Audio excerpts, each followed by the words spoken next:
Saudara-saudari yang kami kasih di dalam Yesus Kristus, saya ucapkan selamat berhari Tuhan.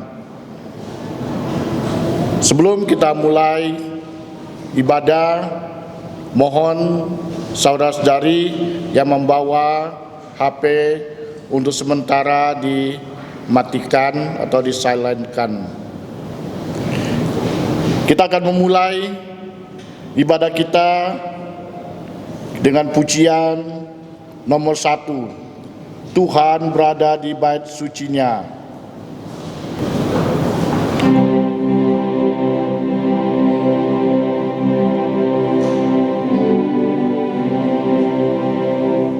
Tuhan berada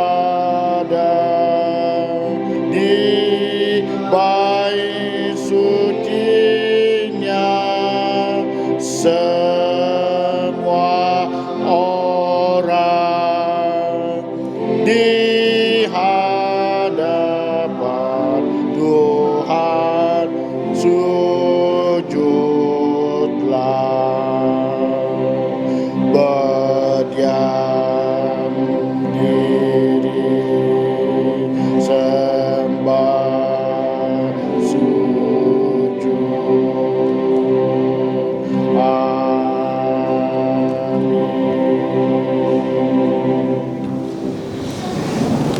Satu dulu dimulai, call to worship. Kita membaca Mazmur pasal 9 ayat 1-3.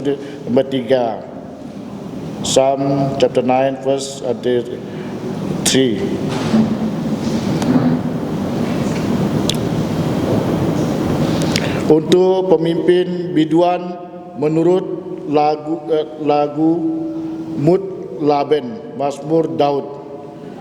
Aku mau bersyukur kepada Tuhan dengan segenap jantungku.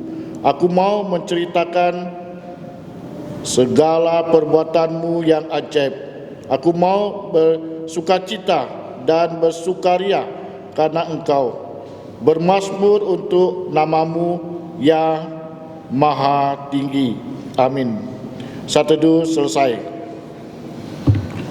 Saya mengundang jemaat untuk berdiri. Kita akan menyanyi nyanyian 56. Sedangkan dalam bahasa Inggris 30. Nyanyian 56 dalam bahasa Indonesia, kemudian dalam bahasa Inggris yaitu 30, nomor 30.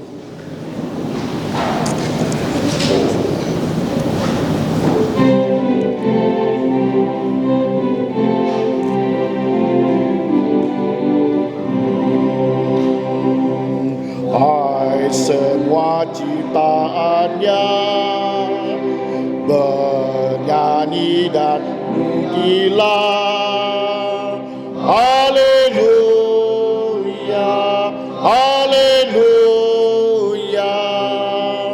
Sinar mentari memancar, lembut bulan di langit, haleluya,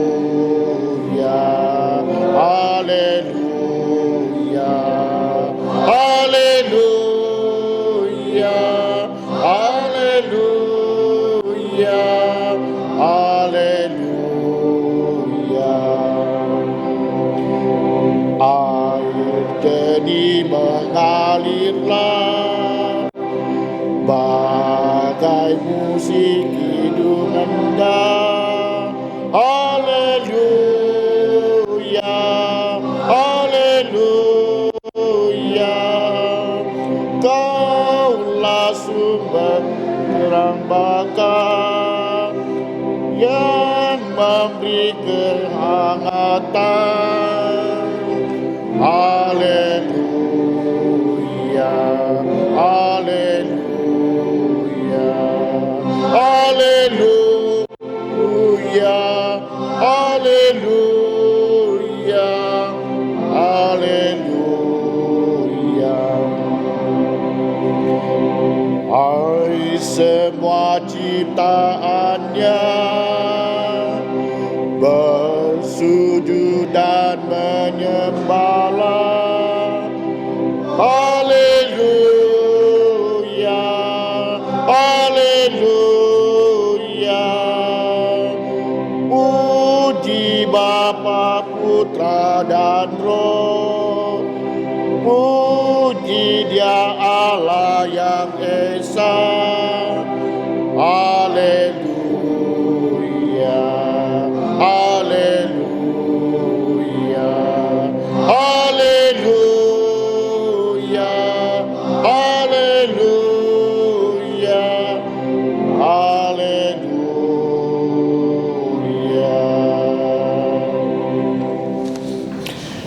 Mari kita berdoa.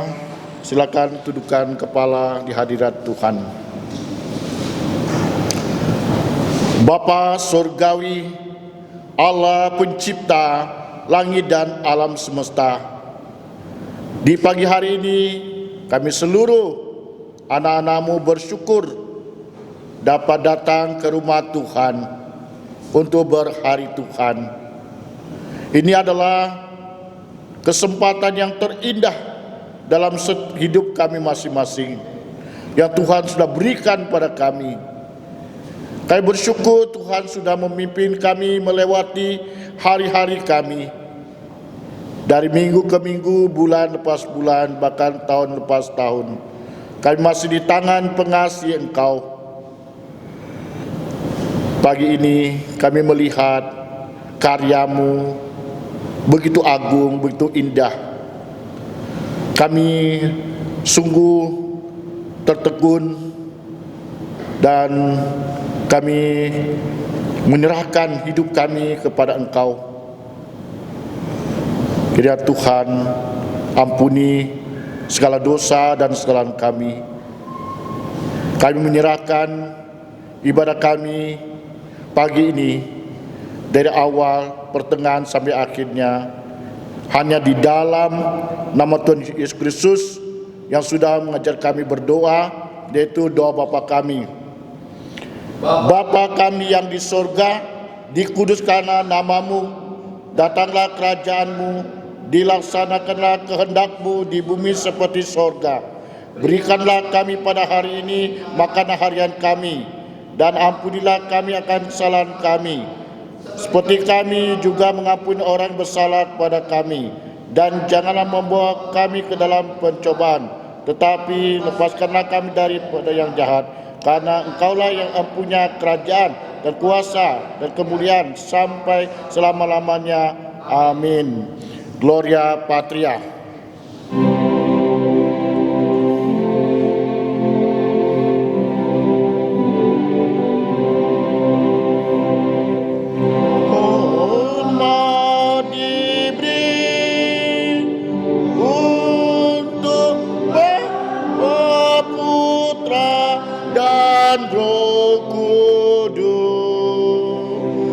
Dari mula sampai sekarang dan seterusnya, termulia. Amin, amin. Saudara-saudari, kami persilakan duduk kembali.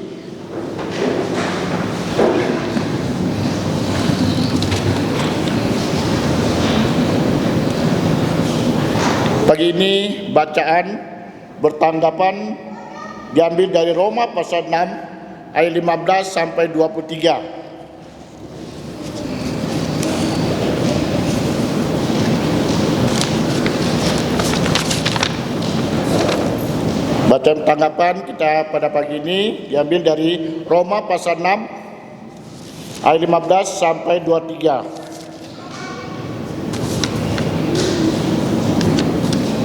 Bagaimana? Apakah kita akan berbuat dosa? Karena kita tidak berada di bawah hukum Taurat, tetapi di bawah kasih karunia. Sekali-sekali tidak. Apakah kamu tidak tahu bahwa apabila kamu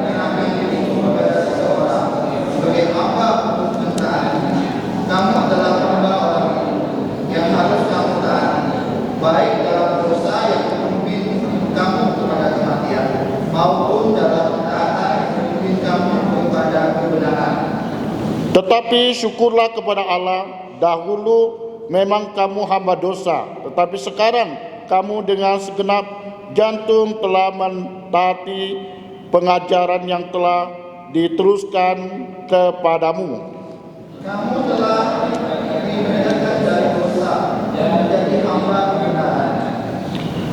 Aku mengatakan hal ini secara manusia karena kelemahan kamu, sebab sama seperti kamu telah menyerahkan anggota-anggota tubuhmu menjadi hamba kecemaran dan kedurhakaan yang membawa kamu kepada kedurhakaan. Demikian hal kamu sekarang harus menyerahkan anggota-anggota tubuhmu menjadi hamba kebenaran yang membawa kamu kepada pengudusan. Sebab waktu kamu hamba dosa, kamu bebas dari kebinasan. Sama-sama. Dan buah apakah yang kamu petik daripadanya? Semuanya itu menyebabkan kamu merasa malu sekarang, karena kesudahan semuanya itu ialah kematian. Tetapi sekarang, setelah kamu dimerdekakan dari dosa dan setelah kamu menjadi hamba Allah, kamu beroleh buah yang membawa kamu kepada pengudusan, dan sebagai kesudahannya ialah hidup yang kekal. Sebab upah dosa ialah maut, tetapi karunia Allah ialah hidup yang kekal dalam Kristus Yesus Tuhan kita. Amin. Berbahagialah kita yang sudah membaca, merenungkan dan melakukan firman Tuhan. Selanjutnya kita akan menyanyi nyanyian 328, sedangkan bahasa Inggrisnya 319. 328 dalam bahasa Indonesia, kemudian bahasa Inggrisnya 319.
Imanku tetap dan teguh,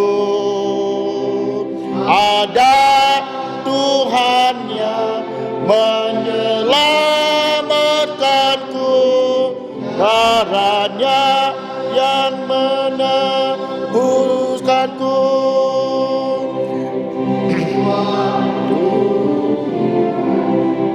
Tenanglah jiwaku, tenanglah, datanglah segera, aku datanglah, agar nyatalah imanku, dan sangkakala menyambut datangnya jiwaku, tenanglah, jiwaku, tenanglah, jiwaku, tenanglah.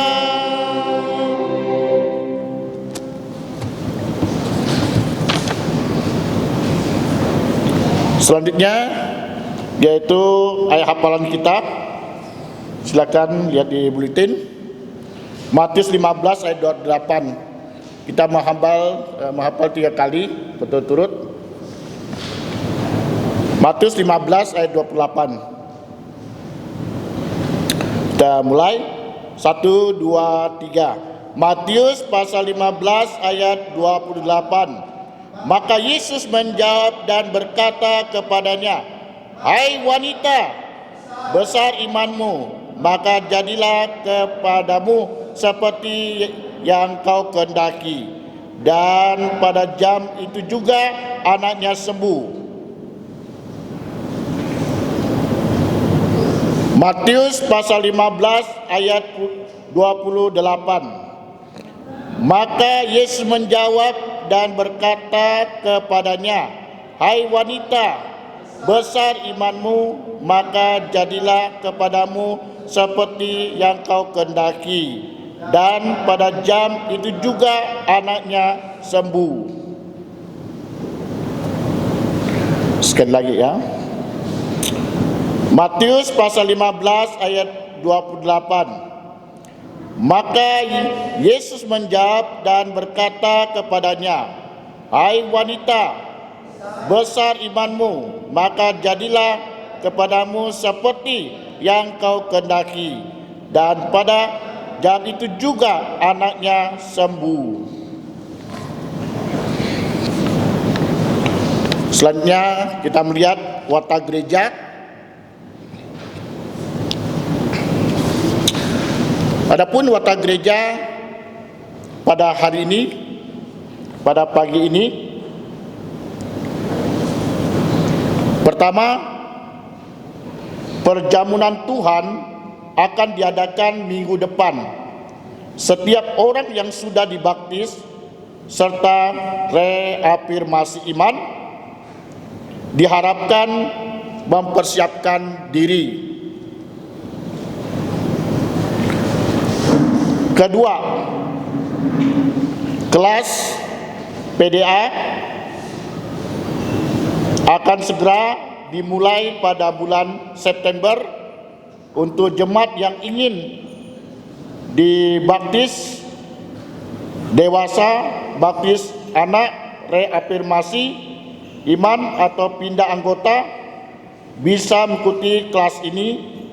Untuk baptisan dewasa dan reafirmasi iman minimal kelas 3 SMP. Nah, selesai ibadah nanti bisa mendaftarkan diri dengan saudari Stefani di depan pintu masuk. Ya. Yang ketiga, puji Tuhan, di mana kita dituntunnya berkebaktian dan di keluarga kita masing-masing. Harap setiap kepala keluarga dapat memimpin kebaktian ini dengan mengajak seluruh keluarga menyembah Allah Tritunggal di dalam roh dan kebenaran. Yang keempat, mohon informasikan kepada semua saudara-saudari supaya yang muda dapat datang berkebaktian di gereja jam 10 pagi di gereja. Yang kelima, puji Tuhan, gereja sudah mulai menyediakan pengajaran firman Tuhan untuk anak-anak sekolah minggu dan CMC. Beberapa video sudah diunggah ke YouTube. Harap para kepala keluarga dapat menggunakan pengajaran firman ini untuk semua anak-anaknya. Yang keenam, doakan pembelajaran jarak jauh TK Kristen Kalpari dan SD Kristen Kalpari supaya anak-anak dan guru sehat dan berhikmat, belajar dan mengajar ilmu dan hikmat firman Tuhan. Yang ketujuh, selamat datang kepada saudari yang pertama kali datang.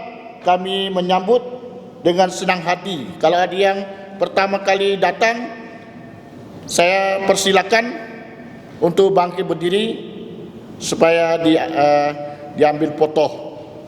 Silakan kalau ada. Ada yang baru pertama kali hadir? Ada? Tidak ada ya? Baik, kalau tidak ada, kita akan memberikan yang terbaik, ya. Dan kemudian kita iringi dengan lagu 66 dalam bahasa Indonesia, sedangkan dalam bahasa Inggris 47.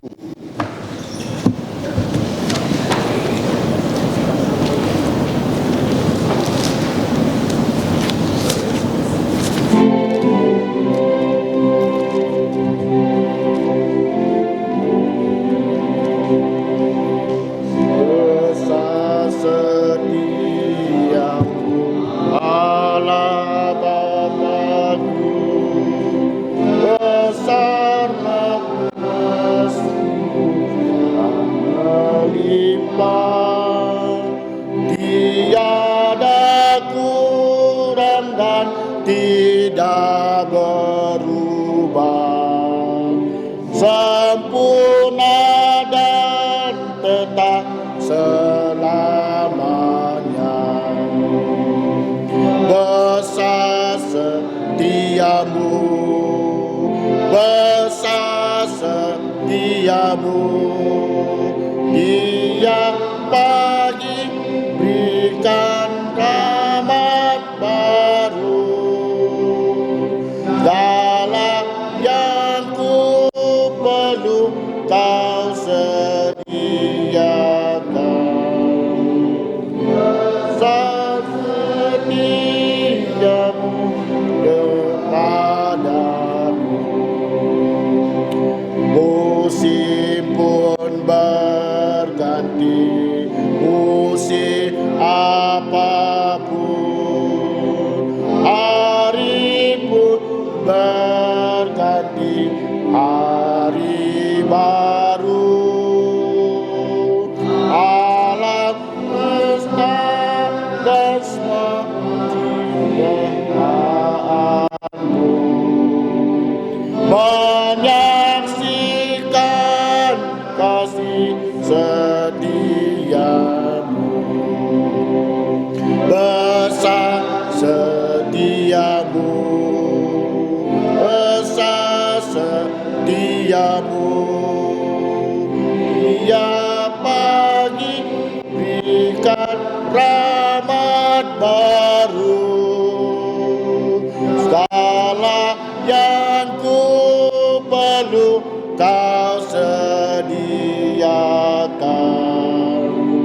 Besar setiamu kepadamu. Pengampunan dosa, beri damai kekal. Kau menghibur dan Kau menuntunku. Kekuatan dan pengharapan kelak. Kasih setiamu selamanya.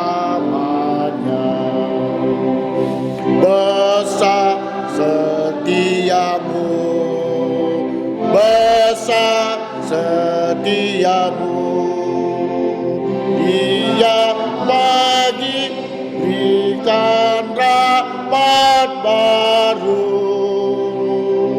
Segala yang ku perlu Kau sediakan. Besar setiamu kepadaku.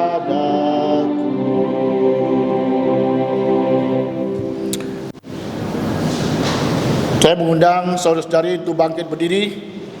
Kita menyanyi Lossology.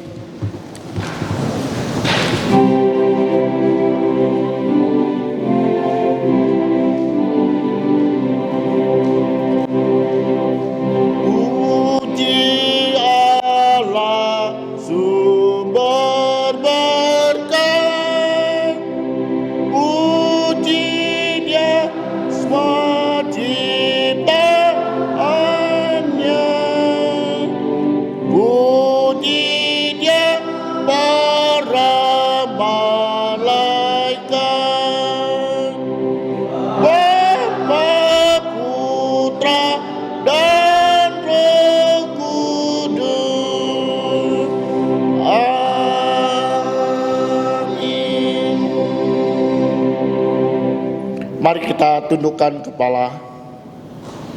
Bapa Surgawi, tidak henti-hentinya, tidak putus-putusnya kami melihat keagungan-Mu, karya-Mu yang begitu indah.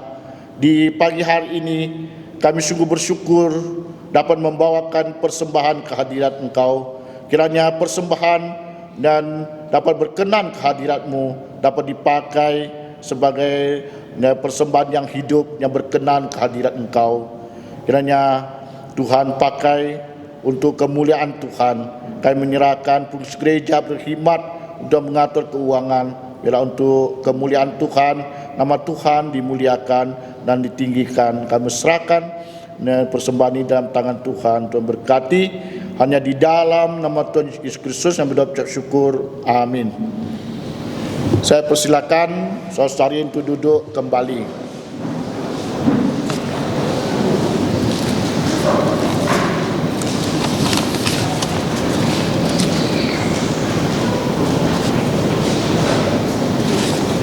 Selanjutnya, doa penggembalaan akan dipimpin oleh Gay Peter Joksan. Khotbah pagi ini akan disampaikan Saudara Jakaria Suhartono dengan tema Kemerdekaan Sejati Manusia. Untuk waktu dan tempat kami persilakan pada Gay Peter Joksan untuk memimpin dan doa penggembalaan. Setelah itu dan Saudara Jakaria akan menyampaikan firman Tuhan. Saudara-saudari yang saya kasih dalam Tuhan Yesus Kristus, mari kita bersatu dalam doa dan kita akan bersama-sama berlutut dan mengaku dosa supaya darah Tuhan Yesus menghapus dosa kita dan doa kita tidak dihalangi oleh dosa-dosa kita. Mari kita bersatu di dalam doa.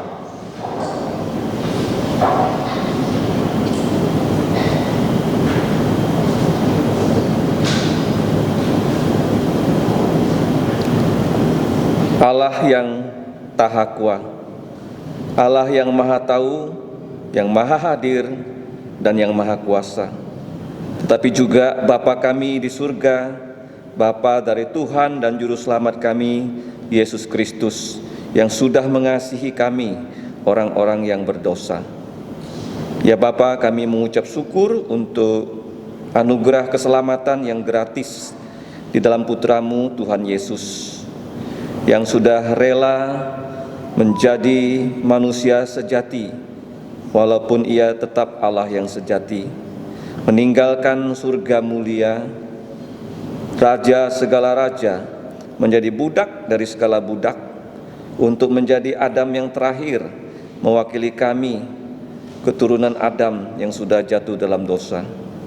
Ya Bapa, kami bersyukur untuk Tuhan Yesus, Putra-Mu yang telah menjadi juru selamat kami, dengan menjalankan seluruh firman-Mu, seluruh hukum Taurat mewakili kami, manusia yang tidak mampu lagi menjalankan hukum Taurat untuk mendapatkan keselamatan.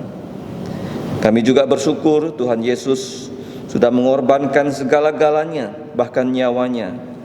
Ia rela dihina, ia rela menderita, ia rela disakiti, dipaku di atas kayu salib. Dengan darahnya yang kudus, dosa-dosa kami manusia bisa dihapuskan. Tidak ada cara lain kecuali darah Yesus yang bisa menghapus dosa-dosa kami. Ya Bapa, kami bersyukur untuk Tuhan Yesus, bukan hanya sudah mati dikuburkan, pada ia sudah bangkit pada hari ketiga, yaitu pada hari Minggu dari kematian, mengalahkan maut. Karena itu gereja-Mu Engkau perintahkan untuk berhimpun, untuk bertemu dalam kebaktian di hari Minggu, hari kebangkitan Tuhan Yesus. Ya Bapa, kami bersyukur walaupun dalam masa COVID-19 Engkau masih membawa kami ke rumah-Mu untuk kebaktian dari minggu ke minggu.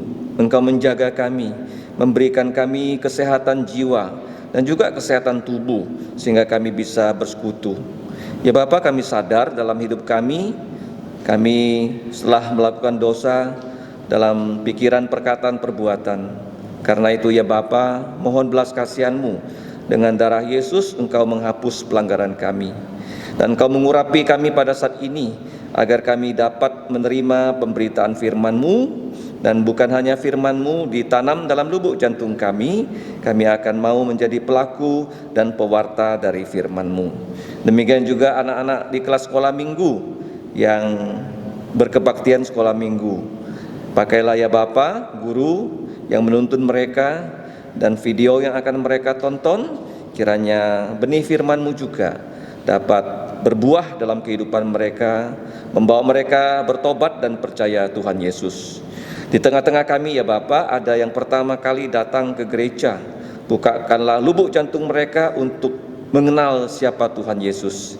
Ketika mereka percaya Tuhan Yesus, mereka menjadi ciptaan yang baru, menjadi manusia yang baru, yang tidak seperti ulat bulu, tetapi seperti kupu-kupu yang indah.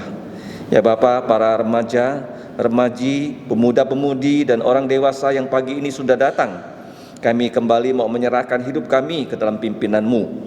Ya Bapa, Engkau tahu setiap pergumulan kami. Ada yang mengalami kelemahan rohani, mohon Engkau berikan kesehatan. Dan juga yang mengalami kesulitan dalam pelajaran di sekolah yang sekarang PJJ, Engkau juga membantu mereka ya Bapa. Ya Bapa, kami juga berdoa untuk orang tua mereka yang dalam keadaan kesulitan ekonomi, kiranya Engkau juga berbelas kasihan.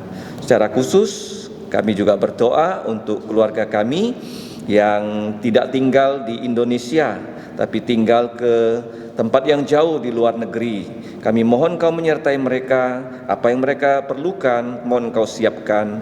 Dan mereka juga tiap hari Minggu bisa ke rumah-Mu untuk beribadah seperti kami saat ini.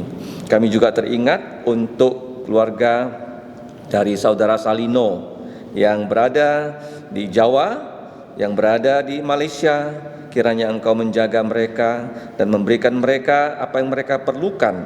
Dan kami juga berdoa saat ini Bapa untuk satu orang tua yang sudah dalam keadaan sangat lemah tubuhnya, yaitu Saudari Pang. Kiranya kehendak-Mu saja yang terjadi atas diri orang tua ini. Bahkan Engkau juga menolong keluarganya untuk percaya Tuhan Yesus. Ya Bapa, kami bersyukur dalam masa pandemi COVID ini tidak menghalangi para pelayan-pelayan-Mu untuk pergi membesuk dan mengabarkan Injil. Kami bersyukur pada kemarin pagi kami dibawa oleh Engkau ke Rasau, yaitu mengunjungi Saudari Chin Mi Hyong yang dalam usianya sudah senja, 77 tahun, tetapi ia tinggal di rumah gubuk. Dia harus bekerja mencari nafkahnya, dan kami berdoa supaya kami orang percaya bisa meringankan tangan untuk meringankan penderitaan yang sedang dia hadapi. Kami juga berdoa untuk putranya, cucu-cucunya, supaya bisa juga percaya pada Tuhan Yesus. Ya Bapa, banyak pergumulan kami yang Engkau tahu. Sekarang kami berlutut di hadapan Engkau. Kami menyerahkan hidup kami. Pakailah kami untuk menjadi saluran berkat untuk orang lain. Ya Bapa, kami juga berdoa untuk bangsa negara Indonesia.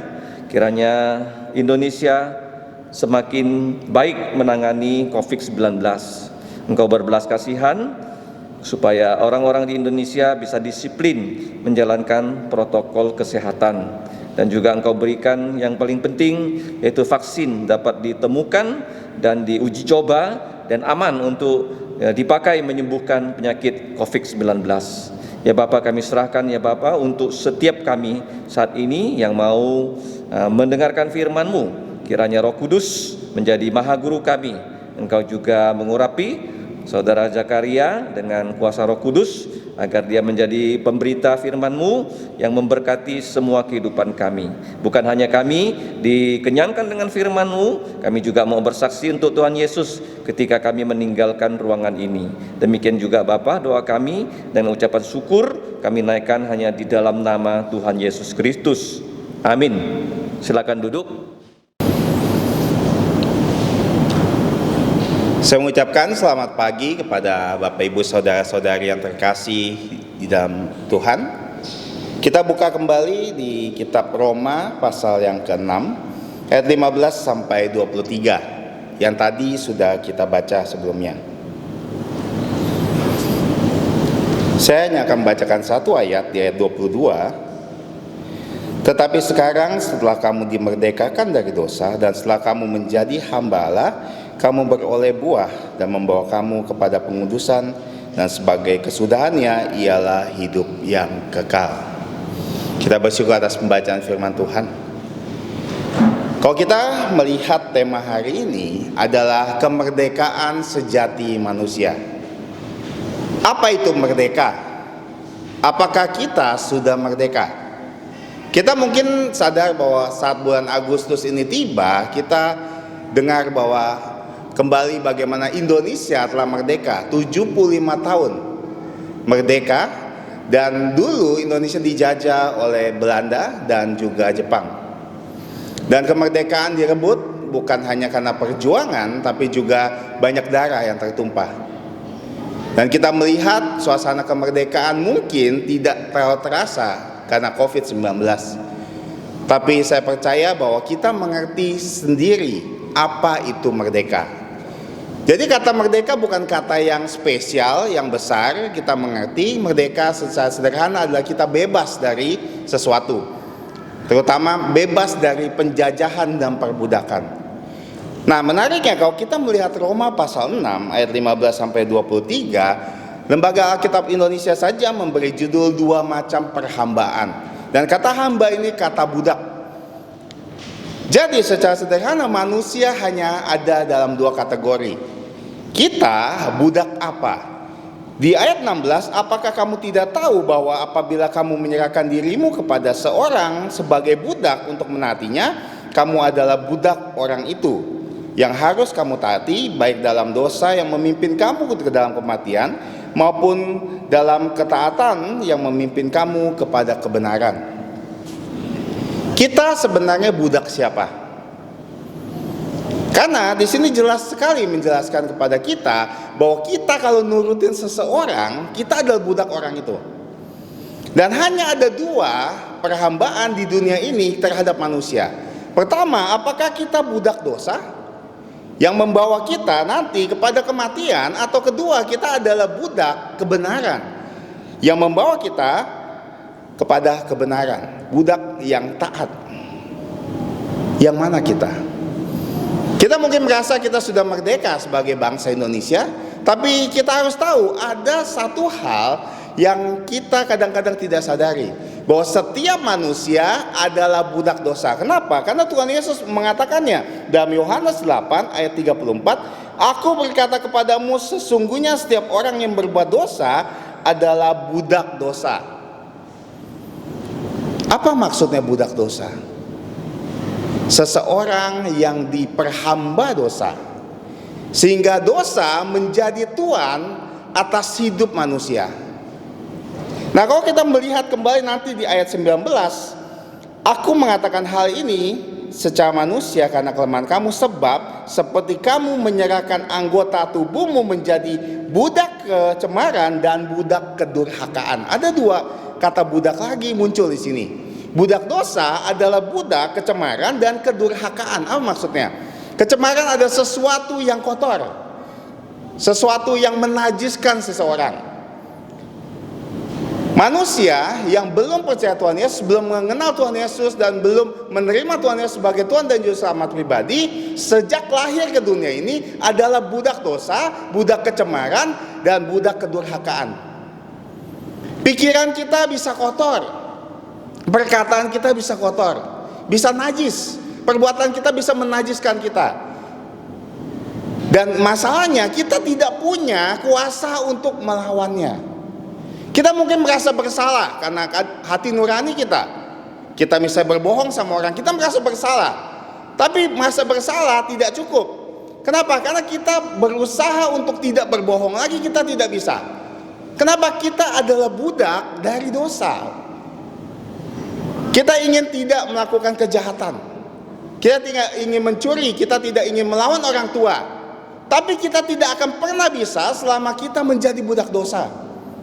Dosanya suruh kamu harus lakukan ini, dan kamu gak punya kuasa untuk tidak melakukannya. Itu maksudnya budak dosa.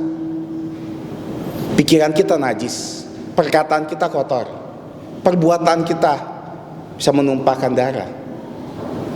Dan di sini juga bukan hanya budak dosa menjadikan kita budak kecemaran, tapi juga kedurhakaan. Durhaka sederhananya adalah tanpa hukum. Kalau kita melihat orang yang tidak punya hukum, tidak punya aturan, hidupnya rusak loh. Misalnya kita di ibadah ini tidak ada aturan, terserah kamu mau gimana, mau berdiri, kamu mau tiduran, pasti kacau. Kalau hidup kita jadi budak dosa, ada budak yang tidak punya aturan. Kita mau hidup seenaknya kita. Kita mau mikir seenaknya kita. Kita mau mikir dosa, kita mau mikir cabul, kita mau mikir jahat, nggak ada yang bisa larang kita. Kita nggak akan merasa bersalah akan itu. Kita akan terus-terusan kita melakukannya. Nggak bisa kita kendalikan. Perbuatan tangan kita, mulut kita, apa kata-kata yang kita keluar, nggak ada aturan.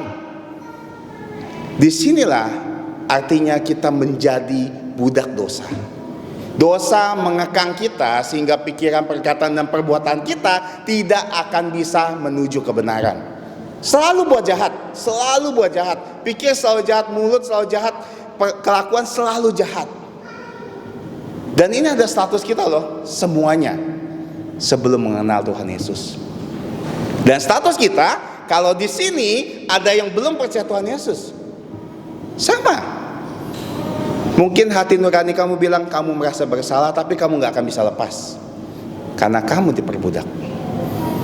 Makanya hari ini kita akan mempelajari bagaimana kita bisa bebas dari perbudakan ini. Perbudakan dari bangsa-bangsa lain kepada bangsa kita itu tidak masalah. Tapi perbudakan atas dosa seseorang bisa membawa masalah. Kenapa? Kalau kita lihat, kalau kita terus menjadi budak dosa, memimpin kita kepada kematian. Maka di ayat 23, sebab upah dosa ialah maut, tetapi kasih karunia Allah adalah hidup yang kekal. Jadi kalau kita masih kekeh mau bilang saya mau begini aja, saya nggak mau percaya Tuhan Yesus, atau saya hanya ingin jadi orang Kristen tapi tidak benar-benar ingin percaya Tuhan Yesus, kita akan terus menerus sampai kapanpun kita tetap budak dosa, nggak akan pernah lepas, dan akhirnya hanya akan bawa ke kematian. Karena saat maut menjemput kita, malaikat akan melemparkan kita ke neraka. Jadi hal ini bukan hal yang sederhana. Makanya kita harus introspeksi diri kita. Apakah kita benar-benar sudah merdeka? Apakah pikiran kita sudah benar-benar merdeka loh? Dari pikiran yang kotor, pikiran yang tidak punya aturan. Apa mulut kita sudah merdeka dari mulut yang menjatuhkan orang lain, berbicara kotor? Apa kita sudah merdeka dari itu? Apa kita sudah merdeka dari kelakuan kita yang hanya ingin berbuat jahat, dan berbuat jahat? Kalau kita belum merdeka dari dosa, kita nggak akan bisa merdeka dari hal-hal ini. Makanya hari ini kita akan belajar secara sederhana kemerdekaan sejati manusia itu seperti apa. Nah, ada beberapa hal yang akan kita pelajari, terutama dari hal yang pertama. Kita harus merdeka dulu dari dosa. Bagaimana caranya? Percaya Tuhan Yesus. Kenapa? Kalau kita melihat di dalam Alkitab, di dalam Yohanes 8 ayat 36 saya akan bacakan. Jadi apabila putra itu memerdekakan kamu, kamu benar-benar merdeka. Dari Galatia 5 ayat 1, supaya kita sungguh-sungguh merdeka, Kristus telah memerdekakan kita. Artinya, tidak ada pahlawan di dunia ini yang mampu bisa bikin kita merdeka dari dosa. Tapi ada seseorang yang jadi manusia. Dia Allah 100%. Dia menjadi manusia 100%. Dia hidup di dunia berjuang loh. Kita jangan pernah berpikir Tuhan datang menyelamatkan kita tanpa perjuangan. Dia berjuang untuk mencapai standar Allah, kesempurnaan yang kita tidak bisa. Siapa yang bisa standar Allah, kesempurnaan? Kita tidak bisa. Bisa gak satu hari kita tidak berbohong? Bisa gak satu hari tidak pikiran jahat? Gak bisa. Tapi Tuhan Yesus selama 33,5 tahun selalu dicoba itu loh, supaya bisa berdosa, supaya perkataan yang berdosa, pikiran yang berdosa, kelakuan yang berdosa. Dan dia terus berjuang. supaya dapat kebenaran. Jadi kita jangan pernah berpikir hanya bilang, oh Tuhan Yesus mati untuk kita. Ya betul. Tapi jangan lupa 33,5 tahun Tuhan Yesus telah berjuang untuk mendapatkan kebenaran. Maka dia lakukan. Makanya di dalam Ibrani dikatakan, dia imam besar kita, imam besar agung kita, yang telah dicobai sama seperti kita di semua titik loh.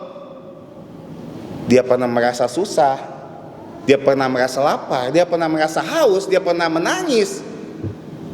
Dia sama seperti manusia, dan dia dicobai sama seperti manusia. Kalau kita ingat Tuhan Yesus dicobai sama iblis setelah dia berpuasa 40 hari 40 malam. Dia dicobai loh, dan dia menang.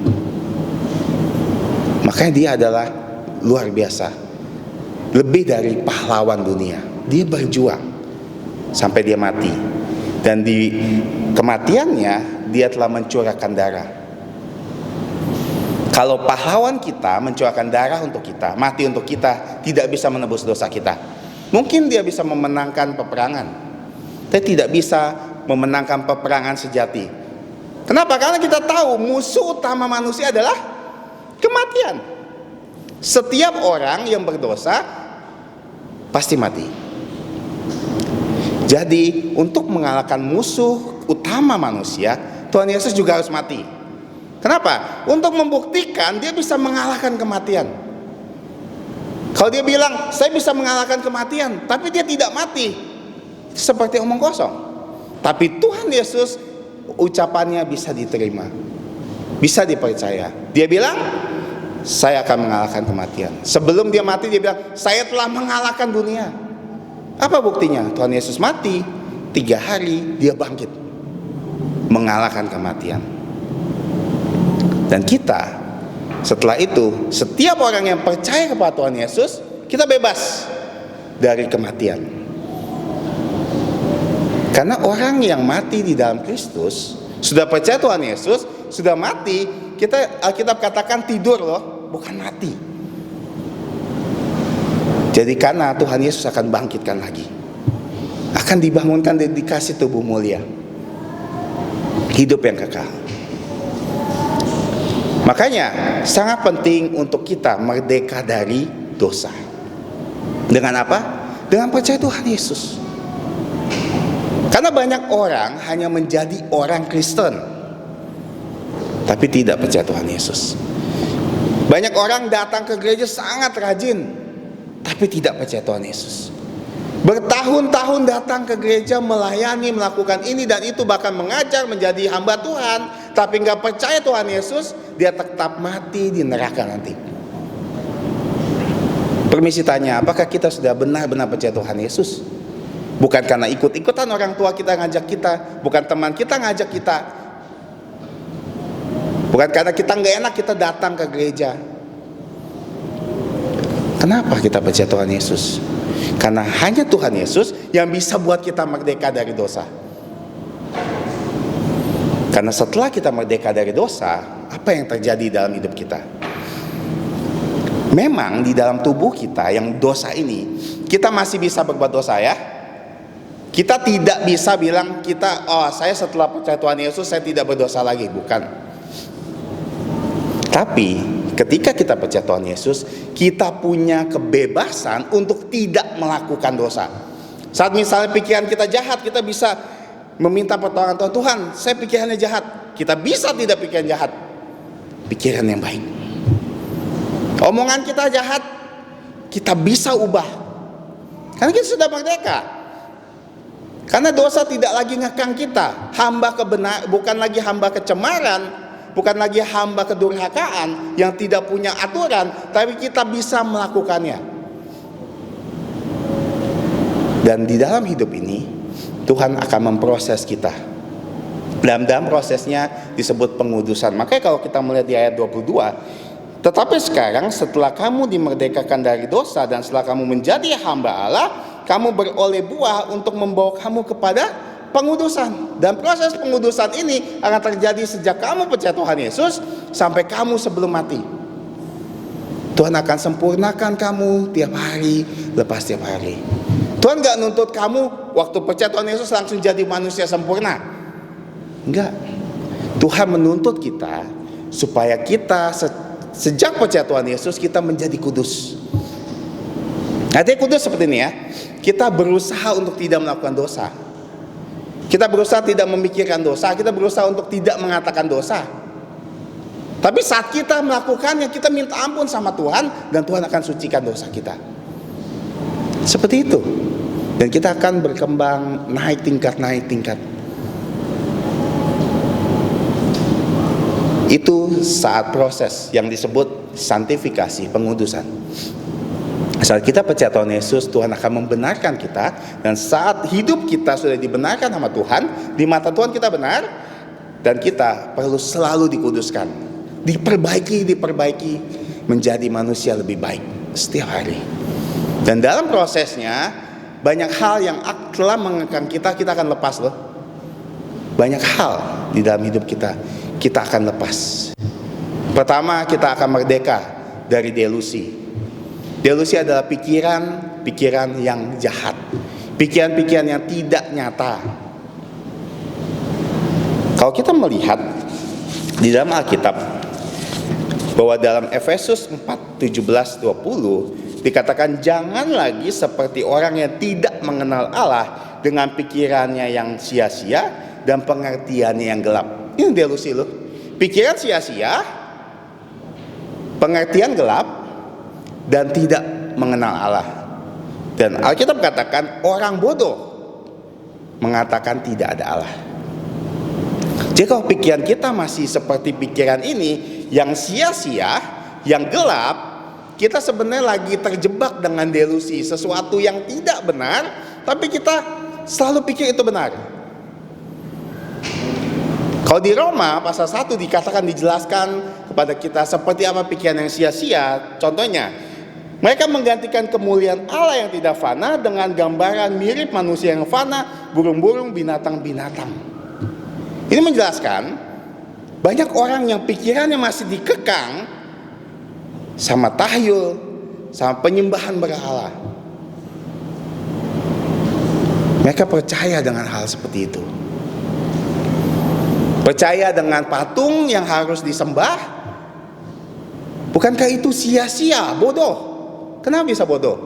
Patung punya mata gak bisa melihat, punya mulut gak bisa bicara, punya tangan gak bisa nolong kamu, tapi masih disembah, masih dikasih makan. Bukankah itu bodoh? Tapi banyak orang bodoh, kenapa? Karena terkurung, terjebak, menjadi tidak merdeka dalam pikirannya. Kita percaya tahyul, kita percaya orang mati akan kembali. Kita percaya kalau kita mati, ada keluarga yang mati, kita tidak boleh potong rambut, tidak boleh potong kuku. Kita percaya hal-hal seperti itu loh. Bahkan kita suka dengan hal-hal seperti itu. Banyak orang memilih melihat kapal naga dibakar daripada ke gereja. Padahal itu parade setan loh. Banyak orang suka melihat naga, padahal itu lambang iblis. Tetap gak apa-apa. Kenapa? Kekurung pikirannya, gak merdeka. Jadi segala tahyul dari nenek moyang, kamu sembahyang kubur ya, kamu harus sembahyang kubur loh. Padahal itu dari nenek moyang ke nenek moyang. Dipercaya. Kenapa bisa percaya? Karena pikiran kita terkurung oleh pikiran yang sia-sia, pikiran yang gelap, pengertiannya gelap. Ini maksudnya. Makanya kalau kamu mau merdeka dari pikiran seperti ini, hanya satu jalan, firman Allah. Kenapa? Karena Yesus mengatakan kepada kita, jikalau setiap orang tetap di dalam firman-Ku, kamu benar-benar murid-Ku, kamu akan mengetahui kebenaran, dan kebenaran itu akan memerdekakan kamu. Kenapa orang bisa berpikiran sebodoh itu? Berhala disembah, dikasih makan. Padahal tahu itu buatan tangan manusia. Karena tidak tahu kebenaran. Kalau kita tahu kebenaran, kebenaran ini bikin kita merdeka loh. Lepas dari kebodohan.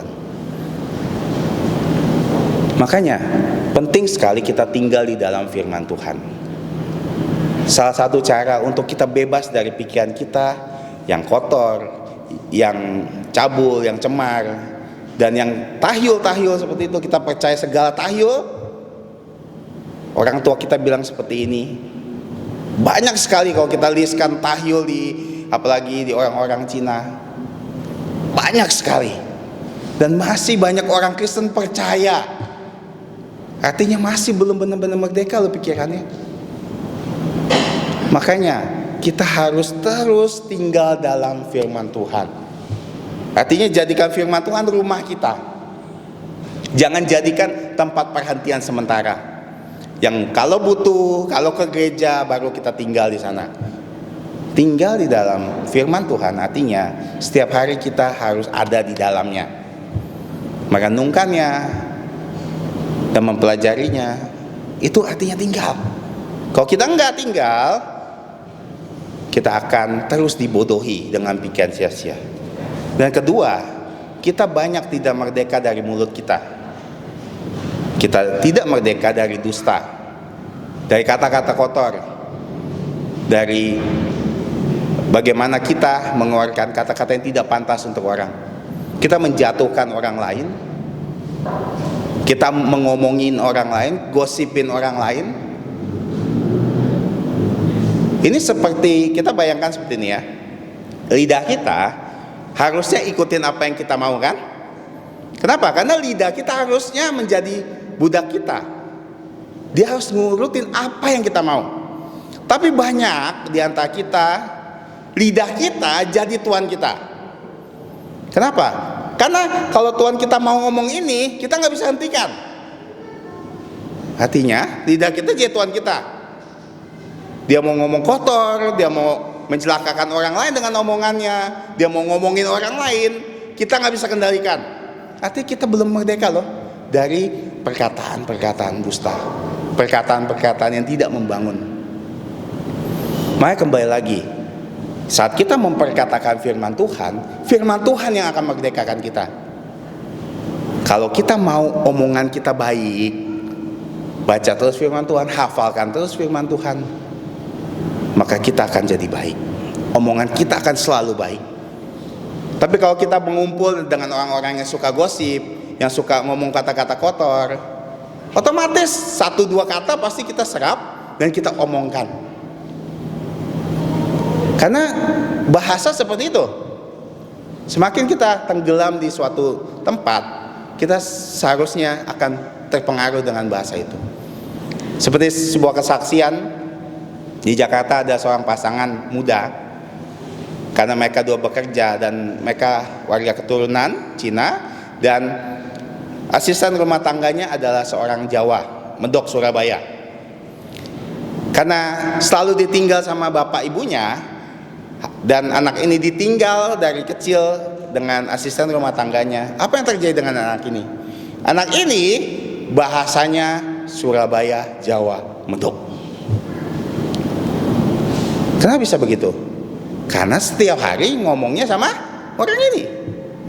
Jadi kalau kita mau omongan kita bagus, baca firman Tuhan, ngobrol sama orang-orang yang omongannya bagus, anak-anak Tuhan yang sejati, pasti otomatis omongan kita bagus, cara kita berbicara juga bagus.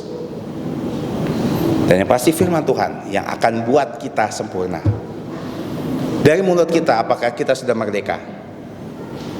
Ketiga, dari kelakuan kita, apakah kita masih belum merdeka dari daging?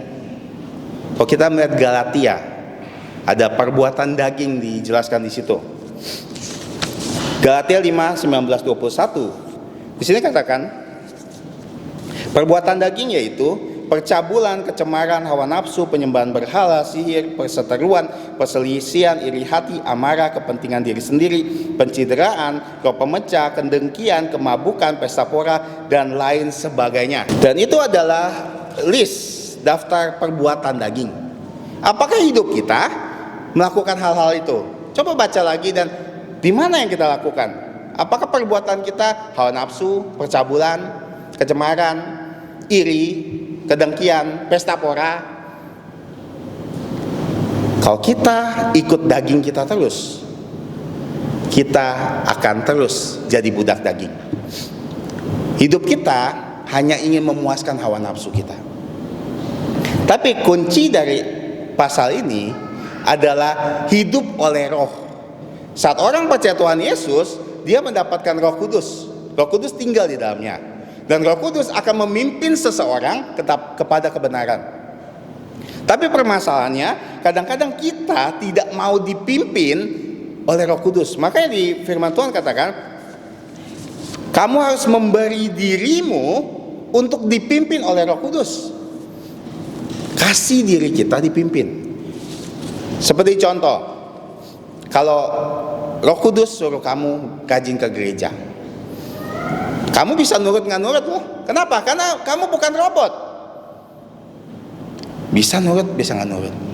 Misalnya sekarang ada bakar naga, kamu dipimpin sama daging kamu. Saya mau lihat mau lihat di sana, mau ikut-ikutan di sana.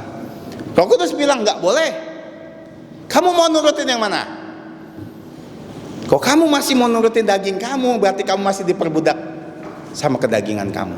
Kamu tidak mau memberikan dirimu dipimpin sama Roh Kudus. Roh Kudus selalu memimpin kita kepada hal yang baik. Kalau kita tidak mau melakukannya, kita akan terus melakukan hal yang jahat. Dan kita akan rusak, terutama kesaksian kita.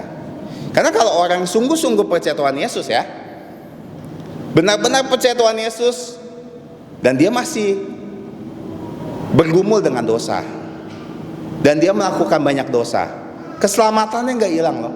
Bukan berarti karena dia melakukan ini dia tiba-tiba mati masuk neraka, bukan. Hanya kesaksiannya pasti hilang. Wah, orang Kristen seperti ini ya. Oh, orang Kristen seperti itu. Padahal dia orang Kristen. Kesaksian kita yang rusak. Dan nama Tuhan yang dicemarkan loh. Tapi kita masih bisa selamat. Makanya kita harus meminta ampun atas dosa pelanggaran kita, atas kedagingan kita. Semua yang dari daging kita harus bebaskan, kita merdekakan.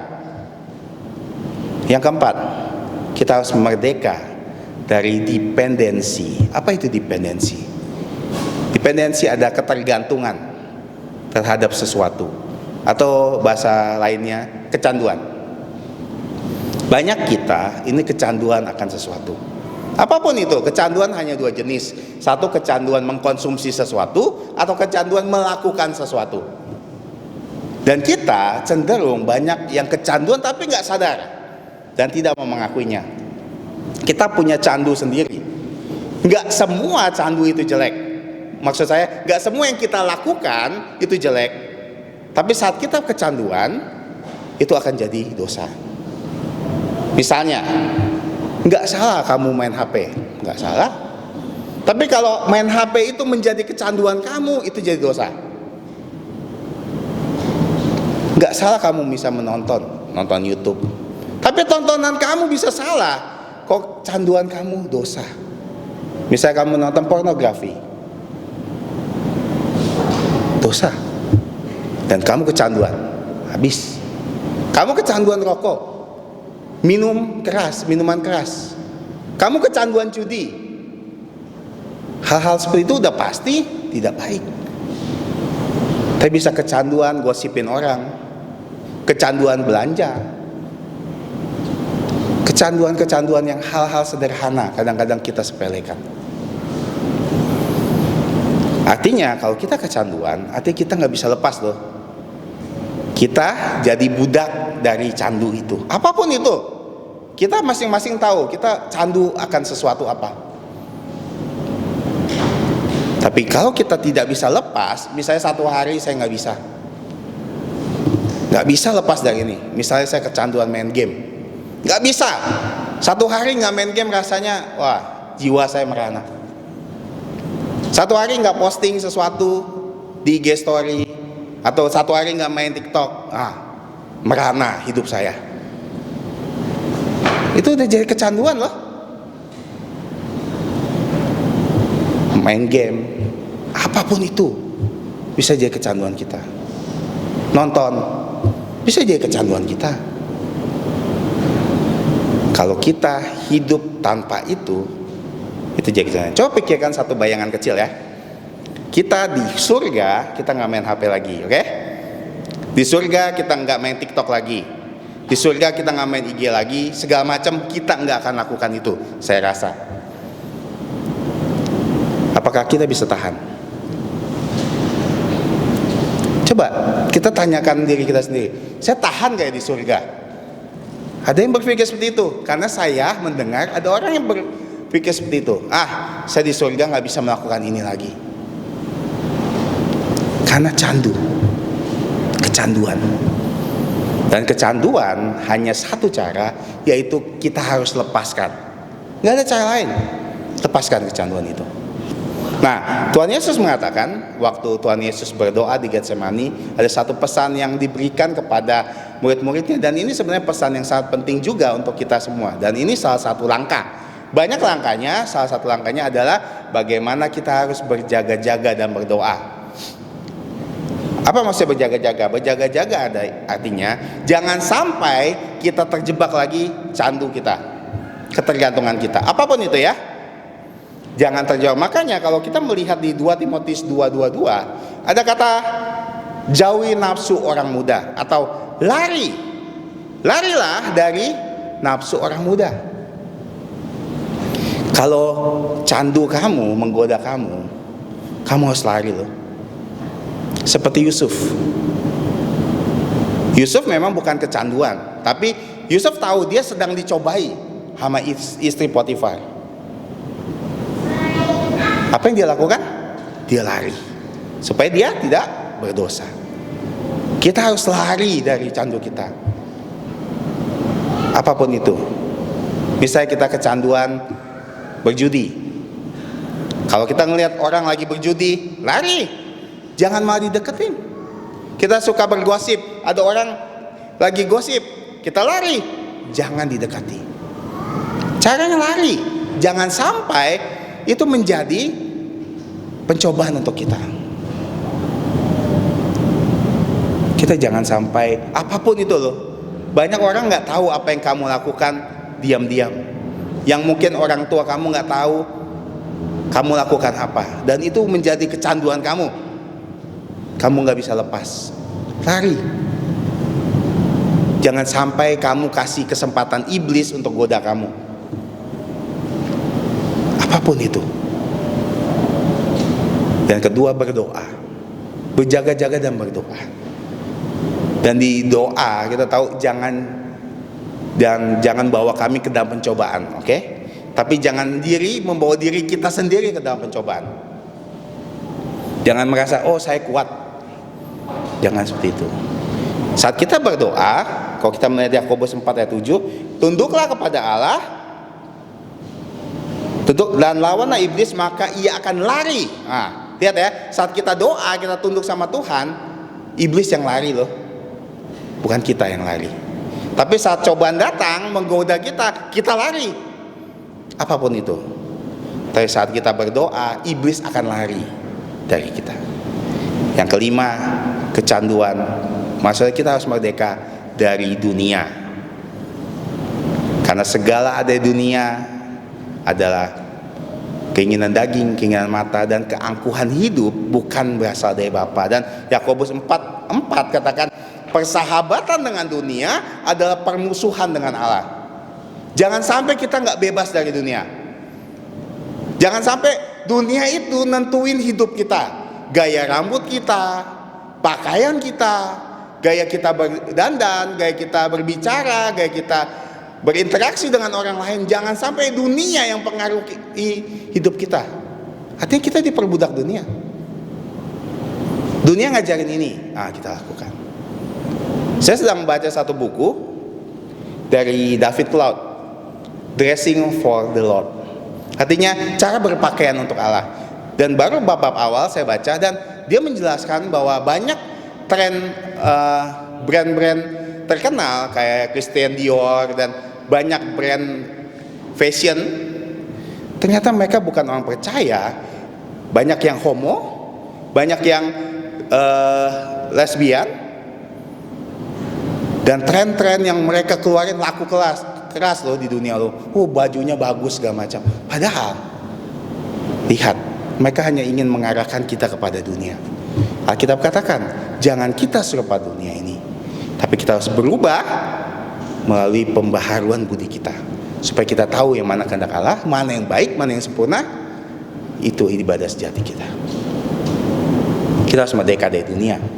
Jangan sampai kita kalah sama dunia. Tapi Tuhan Yesus katakan, kamu jangan khawatir, aku telah mengalahkan dunia. Dan firman Tuhan katakan di dalam 1 Yohanes katakan, barang siapa ingin mengalahkan dunia adalah iman kita, yaitu orang yang percaya kepada Yesus adalah Putra Allah. Kita bisa kalahkan dunia asal kita tinggal dalam firman Tuhan. Yang terakhir, kita harus merdeka. Nanti setelah kita selesai dari dunia ini, kita akan merdeka dari satu hal terakhir, yaitu derita.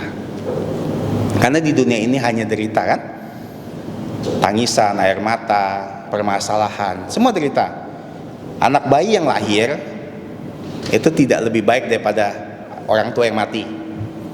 Pengkhotbah bilang pasal 7, hari kelahiran, hari kematian lebih baik daripada hari kelahiran.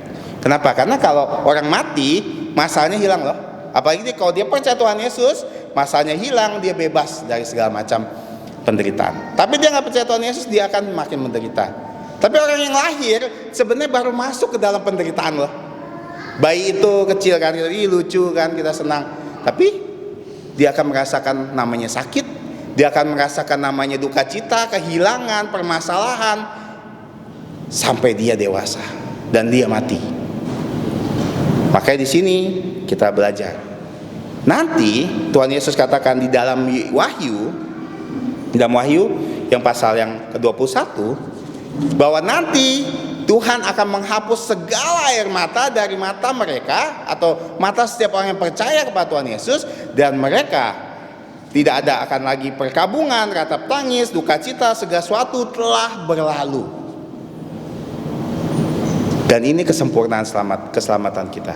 Kita akan merdeka dari derita, kita akan dipanggil Allah ke surga, dan kita diberikan tubuh mulia, dan ini namanya proses glorifikasi. Kita akan dimuliakan. Dia keselamatan kita secara sederhana ada 3 tahap. Dari sudut pandang Allah hanya satu, kesempurnaan keselamatan. Tapi dalam firman Allah, dalam sudut pandang kita ada 3. Satu namanya pembenaran, justifikasi, di mana kita percaya Tuhan Yesus, kita akan dibenarkan di hadapan Allah. Dan kedua namanya santifikasi, kita akan dikuduskan, terus menerus akan dikuduskan sampai nanti kita mati. Glorifikasi, kita akan dibangkitkan dan kita akan dikasih tubuh mulia, dan di sana tidak ada duka, derita. Tapi yang paling utama yang harus kita renungkan, apakah kita sudah merdeka dari dosa? Karena sejak kita merdeka dari dosa, semuanya ini kita bisa merdeka. Kita bisa merdeka dari pikiran jahat kita, perkataan jahat kita, perbuatan jahat kita. Kita bisa merdeka dari dunia, ketergantungan. Kita bisa merdeka bahkan dari derita. Tapi kalau kita belum percaya Tuhan Yesus, kita mati di dalam dosa kita. Hidup kita akan menuruti dosa kita. Apapun yang iblis suruh kita lakukan, pikirkan, katakan, kita lakukan. Kita tidak punya kendali atas hidup kita. Lalu akhirnya kita akan menderita selamanya di neraka dalam kematian kedua. Apakah kita sudah merdeka? Coba kita pikirkan baik-baik. Terutama, apakah kita sungguh-sungguh sudah percaya Tuhan Yesus? Karena ini pertanyaan yang harus kita tanyakan setiap hari loh kadang-kadang. Karena kita manusia lemah, kita masih berdosa. Apakah kita sudah merdeka dari semua itu? Merdeka dari dosa bisa dimerdekakan dengan cara apa? Percaya Tuhan Yesus. Perjuangannya, darahnya yang tertumpah, dan dia mengalahkan musuh kita. Kita dimerdekakan. Kuncinya satu, percaya Tuhan Yesus. Sejak itu, kalau kita sudah percaya Tuhan Yesus, kita akan dimerdekakan dari delusi pikiran kita, dusta mulut kita, daging perbuatan kita. Kita juga bebas dari dunia dan ketergantungan, dependensi. Dan yang terakhir, Tuhan akan memanggil kita pulang, atau Tuhan Yesus datang kedua kalinya. Datanglah dan kita akan merdeka dari derita di dunia ini. Jadi ada dua macam perhambaan. Yang mana hamba? Yang menjadi kita hamba apa? Satu, apakah kita hamba dosa, budak dosa yang akan menuntun kita kepada kematian? Atau kita budak kebenaran? Hamba kebenaran adalah hamba-hamba yang percaya kepada Tuhan Yesus. Baru kita benar-benar bisa merdeka. Inilah kemerdekaan sejati manusia. Dan semua ditawarkan secara gratis untuk kita loh. Tidak perlu bayar. Hanya kita perlu terima, kita amini, dan kita jalankan. Mari kita berdoa. Bapa kami yang ada di surga, Bapa dari Tuhan kami Yesus Kristus, kami bersyukur atas firman-Mu yang sangat indah untuk kami, untuk menegur, bahkan mengingatkan kami untuk keselamatan yang sempurna dan yang sejati di dalam Tuhan Yesus Kristus. Ampuni kami Bapa kalau selama ini pikiran kami kotor, perbuatan kami dan perkataan kami tidak mencerminkan orang Kristen, atau tidak baik, dan segala gaya hidup kami, pandangan hidup kami semua hanya tertuju pada dunia. Ampuni kami dan tolong kami melalui darah Tuhan Yesus menyucikan segala dosa kami, dan melalui firman-Mu, melalui Roh Kudus bantu kami untuk menjadi manusia yang lebih baik lagi. Dan jika ada yang belum percaya Tuhan Yesus pada pagi hari ini di tempat ini, bahkan yang mendengar video ini, Kau yang tolong Bapa berbelas kasihan kepada jiwa mereka, sehingga mereka pada saat ini juga mau menerima Tuhan Yesus sebagai Tuhan dan Juru Selamat pribadi mereka, dan mereka akan dimerdekakan dari dosa, bahkan nanti mereka akan merdeka dari derita di dunia ini. Terima kasih Bapa, kami alaskan doa kami hanya di dalam nama Tuhan Yesus, serta memohon pengampunan dosa atas dosa pelanggaran kami. Kami berdoa, amin. Untuk mengakhiri ibadah kita bangkit berdiri dan memuji Tuhan. Pujian nomor 241 sebelum nanti Bapak Gembala memimpin kita dalam menutup kita dalam doa penutup. 241, Tuhan yang pimpin jalanku.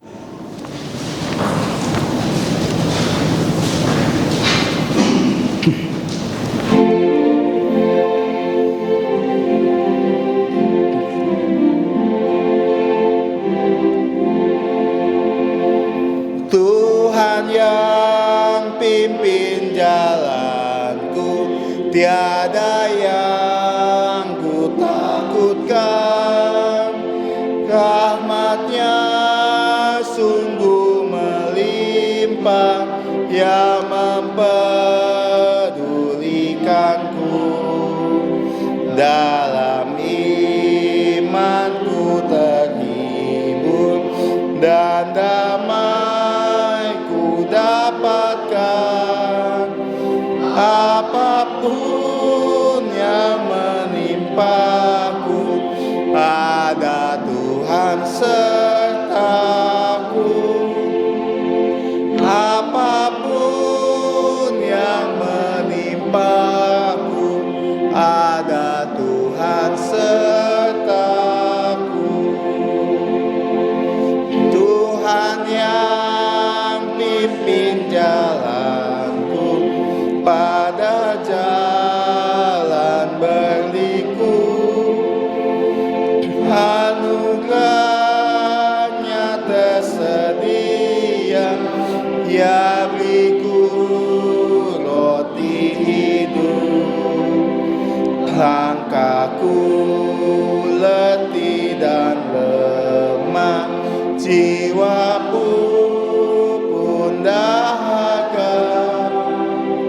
Air hayat dipancarkan, ku senang menerimanya.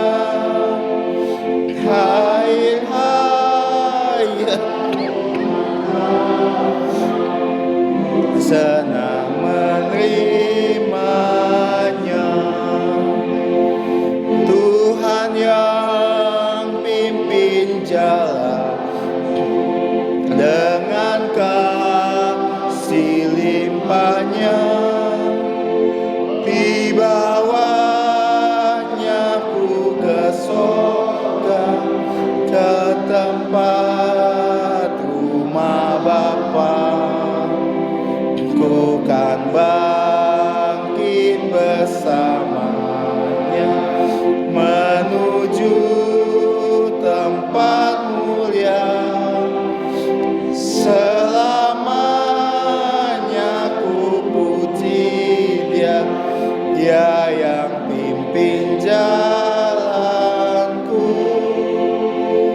selamanya ku puji Dia, Dia yang pimpin jalan.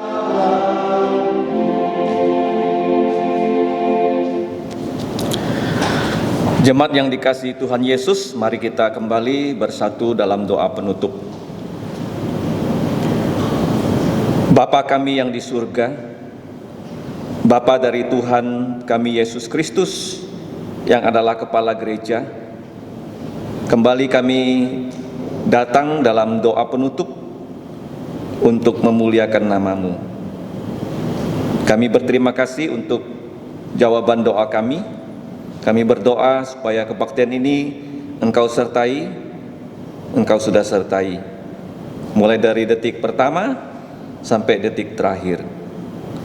Tibalah ya Bapa, saat ini kami akan berpisah dari ruangan ini, dan firman-Mu yang sudah Engkau beritakan melalui mimbar ini, supaya menjadi benih yang jatuh di tanah yang subur, menghasilkan buah pertobatan dan buah Roh Kudus.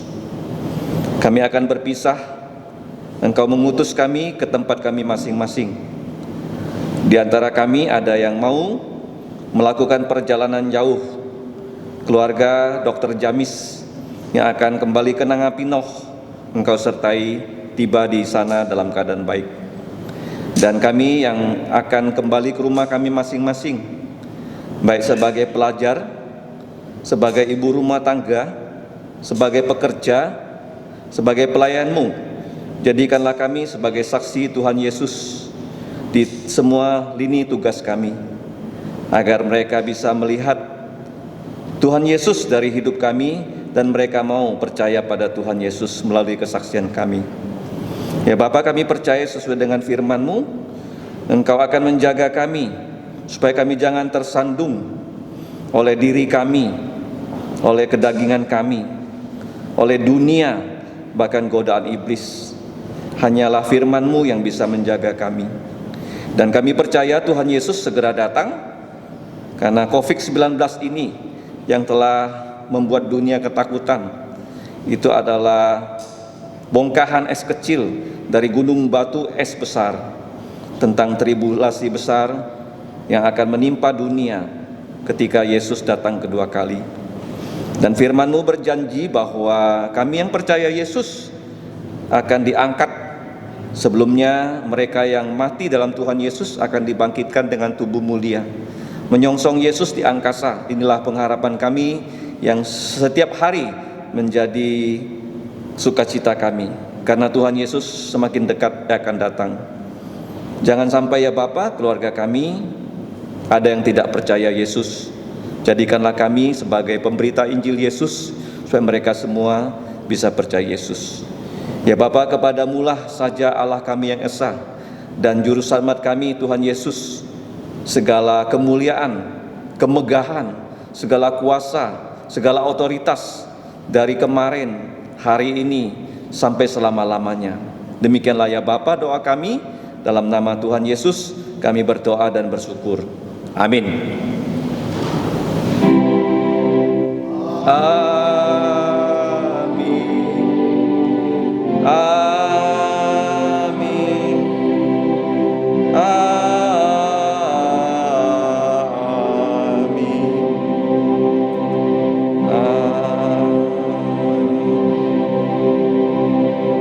Silakan duduk saat teduh.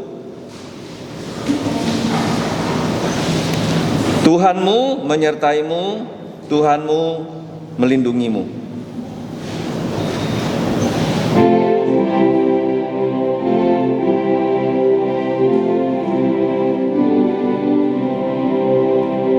Tuhan memberkatimu, Tuhan melindungi, menyinarimu, memberi kasih karunia.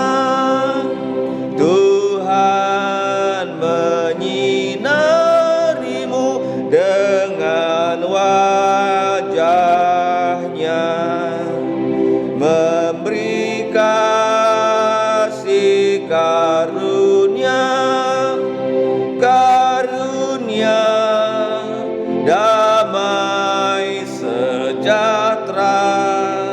di